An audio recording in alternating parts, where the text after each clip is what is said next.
Welcome to మెట్రోదయం news. బీసీల ఆత్మబంధు జాతీయ BC commission జాతీయ సభ్యులు తల్లో చాచారి. భారత ప్రధాని నరేంద్ర మోడీ ఆధ్వర్యంలో జాతీయ బీసీ కమిషన్కు రాజ్యాంగ హోదా కల్పించి బీసీల హక్కుల రక్షణకై నిరంతరం పాటుపడుతున్న ఎన్సీబీసీ బీసీల ఆత్మబంధు అని తెలంగాణ, ఆంధ్రప్రదేశ్, తమిళనాడు రాష్ట్రాల జాతీయ బీసీ కమిషన్ సభ్యులు తల్లో చాచారి అన్నారు. ఈ సందర్భంగా వారు మాట్లాడుతూ జాతీయ బీసీ కమిషన్ బీసీల హక్కుల రక్షణకు పాటుపడుతుందని అన్నారు. ఇప్పటి వరకు కమిషన్ దృష్టికి వచ్చిన సుమారు 1000 కేసులకు 700 కేసులను పరిష్కరించిందని, మిగతా కేసులు కూడా త్వరలో పరిష్కరించబడతాయని, ఇందులో వ్యక్తిగతంగా వచ్చినవి కొన్ని కాగా కొన్ని పత్రికలు, మీడియాలతో వచ్చిన కథనాలను సుమోటోగా తీసుకుని పరిష్కారం చూపామని, కోవిడ్-19లో సైతం ఖమ్మంలో 1200 ఇళ్లను కూల్చివేసిన ఘటనలో వెంటనే కమిషన్ అక్కడికి వెళ్లి అధికారులతో మాట్లాడి బాధితులకు మరలా పునరావాసం కల్పించిందని, ఇలా ఎన్నో రకాల సమస్యల పరిష్కారానికి బీసీ కమిషన్ పాటుపడ్డాయని తెలిపారు. బీసీ కమిషన్కు కేంద్ర ప్రభుత్వం రాజ్యాంగ హోదా కల్పించి నేటికి 2 సంవత్సరాలు పూర్తి చేసుకున్న సందర్భంగా హైదరాబాద్లోని విశ్వేశ్వర భవన్లో ఈ సభను నిర్వహించడం, దీనికి జాతీయ BC commissioner chairman doctor Banwar Lal Sahni, కేంద్ర పర్యాటక శాఖ మంత్రి జి కిషన్ రెడ్డి, హర్యానా గవర్నర్ బండారు దత్తాత్రేయ, తెలంగాణ గవర్నర్ తమిళసై, బీసీలతో పాటు ఇతర ప్రజాప్రతినిధులు హాజరయ్యారని అందరికీ తల్లో జాచారి ధన్యవాదాలు తెలిపారు. అదేవిధంగా honourable lieutenant governor Pondicherry doctor Shrimati Tamilisai Soundararajan గారికి,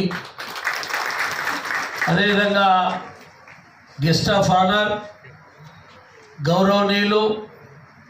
తెలంగాణ ముద్దుబిడ్డ, భారతదేశంలో తెలంగాణ నుంచి మొట్టమొదటిసారి క్యాబినెట్ మంత్రిగా ప్రమాణ స్వీకారం చేసినటువంటి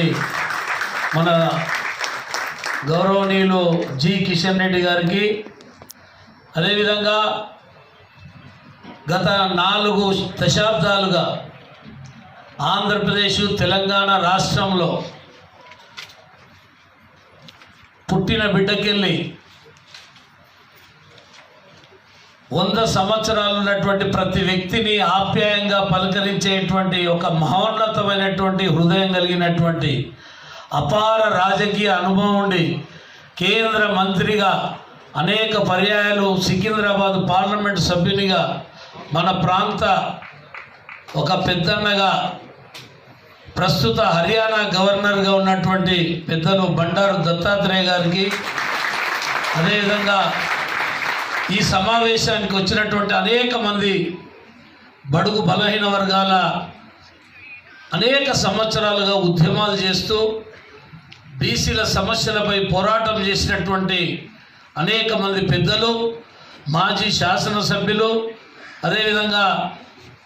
ఇతరత్ర ఇక్కడికి విచ్చేసినటువంటి ప్రతి ఒక్కరికి కూడా నేను హృదయపూర్వకంగా నమస్కారాలు తెలియజేస్తూ, ప్రెస్ మిత్రులకు అందరికీ కూడా ఈ సందర్భంగా నేషనల్ కమిషన్ ఏదైతే రాజ్యాంగ హోదాని కల్పించిన తర్వాత 2 సంవత్సరాలు పూర్తి చేసుకొని ఈ 2 సంవత్సరాల పరిధిలో భారతదేశమే కాదు ప్రపంచం అంతా కూడా 2 పర్యాయాలు కోవిడ్ లాక్డౌన్లో అనేక సమస్యలు ఉన్నా కమిషన్ ముందున్నటువంటి అనేక సమస్యలు, కమిషన్ ఇంతకుముందు లేదా అంటే గతంలో కూడా కమిషన్ ఉండే, కానీ రాజ్యాంగమైనటువంటి హోదా కలిగి ఎస్సీ ఎస్టీ కమిషన్లతో పాటు కాన్స్టిట్యూషన్ రైట్స్ కలిగినటువంటి కమిషన్గా గత మన ప్రియతమ ప్రధాని నరేంద్ర మోడీ గారు బడుగు బలహీన వర్గాల యొక్క సమస్యలన్నీ ఉద్యోగ నియామకాల్లో లేకపోతే ఇతరత్ర వ్యక్తిగత విషయాల్లో వాళ్ళపైన తప్పుడు కేసులు కానీ, తప్పుడు అన్యాయాలు కానీ, తప్పుడు విషయాలలో కానీ వాళ్ళకు అన్యాయం జరిగినప్పుడు దేశవ్యాప్తంగా ఈ కమిషన్కు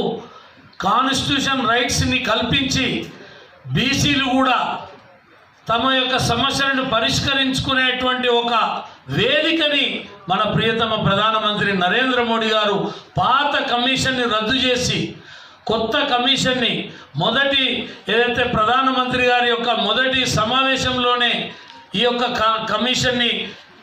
పార్లమెంట్లో 1 నిమిషంలోనే పూర్తి మెజారిటీ ఉన్నందుకు ఒక నిమిషంలోనే పార్లమెంట్లో పెద్దలు దత్తాత్రేయ గారి యొక్క ఓబీసీ స్టాండింగ్ కమిటీ చైర్మన్గా వారు ఉన్నారు. అప్పుడు మనందరం దీన్ని గుర్తుంచుకోవాలి. ఓబీసీ స్టాండింగ్ పార్లమెంట్ కమిటీ చైర్మన్గా వారు ఉన్నప్పుడే ఈ ప్రతిపాదనని తీసుకొచ్చి దేశవ్యాప్తంగా బడుగు బలహీన వర్గాలకు ఒక హోదాని మన ప్రధానమంత్రి గారు ఒక నిమిషంలోనే పార్లమెంట్లో ఈ బిల్లుని పాస్ చేయడం జరిగింది. దాని తర్వాత రాజ్యసభలో అనేక కారణాలు,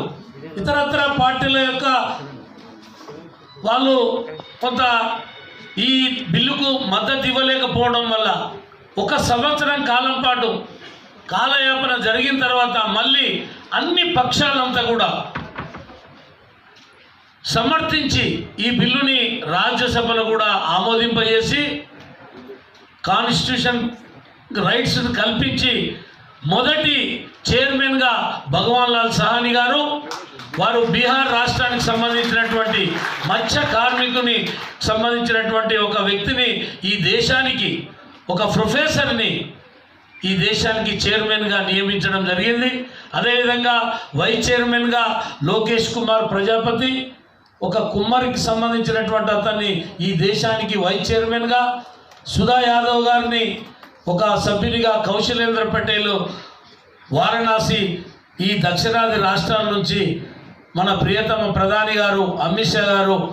మా గురువులు వెంకయ్యనాయుడు గారు, దత్తాత్రేయ గారు, కిషన్ రెడ్డి గారి యొక్క ఆశీర్వాదం వల్ల ఈ తెలంగాణ రాష్ట్రం నుంచి మీ బిడ్డగా నన్ను కూడా ఈ కమిషన్ మెంబర్గా నామినేట్ చేయడం జరిగింది. కమిషన్ వచ్చిన వెంటనే పార్లమెంట్ ఎన్నికలు వచ్చినాయి. ఒక 3-4 నెలలు ఏదైతే ఎలక్షన్ కోడ్ ఉండడం వల్ల కమిషన్ ఎలాంటి పనులు చేయలేకపోవడం, కొత్త కమిషన్ కాబట్టి ఆఫీస్ కానీ ఆఫీస్ సిబ్బంది కానీ ఇవన్నిటిని కూడా మా చైర్మన్ గారు ఏదైతే సంబంధిత అధికారులతోటి మాట్లాడి, సోషల్ జస్టిస్ మినిస్టర్ గారిని, ఆనాడున్నటువంటి మంత్రి గారిని మాట్లాడి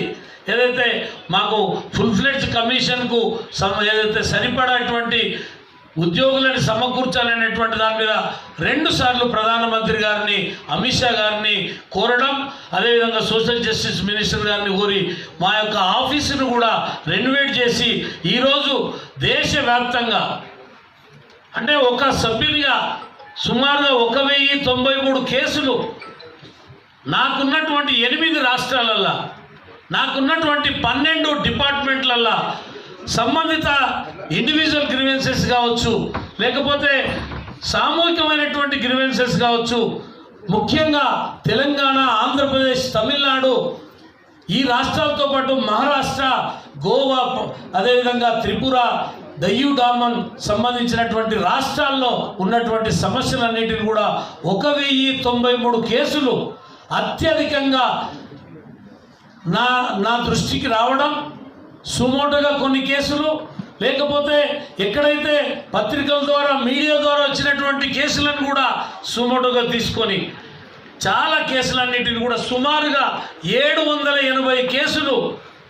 పూర్తి చేసి ఇప్పుడు ప్రస్తుతం 159 కేసులు మాత్రమే ఇప్పుడు హియరింగ్స్ నడుస్తున్నాయి. మరి ఈ విధంగా కమిషన్ ఒక బడుగు బలహీన వర్గాలకు ఒక ధైర్యాన్ని ఇచ్చి, భరోసానిచ్చి, ఈ పేద ప్రజలకు ఒక ధీమానిచ్చి ఈ కమిషన్ ముందుకు నడుస్తున్నది. ఈ సందర్భంగా మీ అందరూ ఈ యొక్క అవేర్నెస్ తీసుకొచ్చి పేదవాళ్ళపైన, బడుగు బలహీన వర్గాలపైన ఈ అన్యాయం జరిగినటువంటి అంశాలను కూడా పరిష్కరించుకునే వేదికని ఇవాళ మన ప్రధానమంత్రి నరేంద్ర మోడీ గారు మనకు అవకాశం కల్పించారు. మరి ఈరోజు ఏదైతే